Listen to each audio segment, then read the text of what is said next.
I get this question all the time. Devin, how do you know if your hook is too polished to feel human on a faceless channel? Short answer, if the intro sounds perfect, but trust feels low, it's probably not clear enough in a human way. It's optimized, but not believable. Here's the quick test I use. First, the swap test.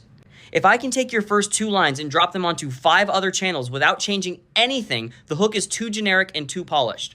Real hooks usually carry some channel-specific fingerprint.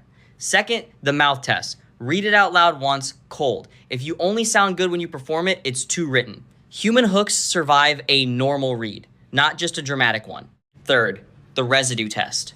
In the first 10 seconds, I want at least one of these.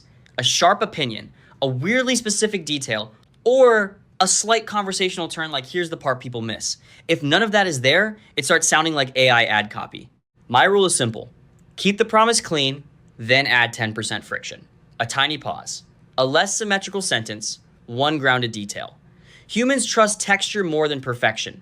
Inside Satura, I'd usually script 2 hook versions, one clean, one slightly rougher, then compare hold rate and comments for words like finally, honest, or sounds real. So if your faceless intro feels uncanny, don't make it louder.